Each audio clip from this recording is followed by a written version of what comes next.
Welcome to Tripura Info News Update.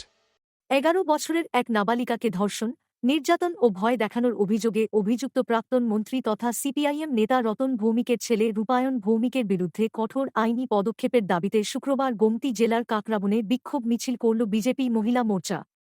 এই বিক্ষোভ কর্মসূচির নেতৃত্ব দেন বিজেপি ত্রিপুরা প্রদেশ মহিলা মোর্চার সভানেত্রী মিমি মজুমদার, গোমতী জেলা সভানেত্রী সবিতা নাগ, জেলা মহিলা মোর্চা সভানেত্রী শুক্লা মজুমদার এবং কাকরাবন পঞ্চায়েত সমিতির চেয়ারপারসন সুপ্রিয়া সাহা। মিছিলে বিপুল সংখ্যক মহিলা কর্মী ও দলীয় সমর্থক অংশ নেন। তাঁরা কাকরাবনের বিভিন্ন এলাকা প্রদক্ষিণ করেন এবং নির্যাতিতার জন্য ন্যায় বিচারের দাবিতে স্লোগান দেন।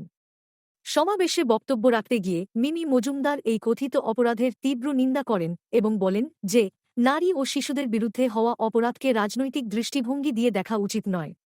তিনি সমাজের সর্বস্তরের মানুষকে নির্যাতিতার পাশে দাঁড়ানোর এবং অভিযুক্তের শাস্তির বিষয়টি নিশ্চিত করার আহ্বান জানান। তিনি জোর দিয়ে বলেন, রাজনৈতিক যোগাযোগ বা পারিবারিক পরিচয়ের কারণে কোনো ব্যক্তি যেন বিশেষ সুরক্ষা না পায়। তিনি আইনের আওতায় অভিযুক্তের কঠোরতম শাস্তির দাবি জানান।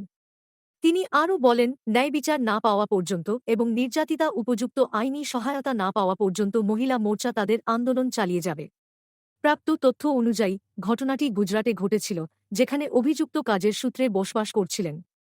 সূত্র মারফত জানা গেছে, মামলাটি বর্তমানে উপযুক্ত আদালতে বিচারাধীন রয়েছে। ফেব্রুয়ারি এপ্রিল থেকে যে কমপ্লেইনটা রূপায়ণ ভৌমিকের এগেনস্টে ছিল, মন্ত্রীপুত্র রতন ভৌমিকের পুত্রর এগেনস্টে ছিল, সে দিনের পর দিন একজন নাবালিকা 11 বছরের মেয়েকে সে দিনের পর দিন যৌন নির্যাতন করত এবং শেষ পর্যন্ত ওকে প্রাণনাশের হুমকিও দিয়েছে। আজকে সেই মেয়ের আর্তনাদে আমরা পুরো ত্রিপুরা রাজ্য জুড়ে ভারতীয় জনতা মহিলা মোর্চা আমরা পুরো ত্রিপুরা জুড়ে এই বিষয়টাকে নিয়ে যেন মেয়েটি ন্যায্য দাবি পায়। এই ধরনের জঘন্যতম অপরাধ কোনো কেউ যেন না করতে পারে এবং সিপিএমের সে তথাগত যে ওদের নির্যাতন, নারী নির্যাতনের যে ওরা সবচেয়ে ভারতবর্ষের শীর্ষস্থান তখন ত্রিপুরাতে ছিল, আজকে সেই কেলেঙ্কারিতে ওরা পুনরায় আবার সেটাকে গঠিত করেছে এবং পুরো ত্রিপুরা রাজ্যে এই ধরনের ধিক্কার ভারতীয় জনতা পার্টির মহিলা মোর্চার তরফ থেকে নয়, আমি সর্বমহিলা, সর্বনারী এবং প্রত্যেকটা জনগণের কাছে আমি চাইব যে এই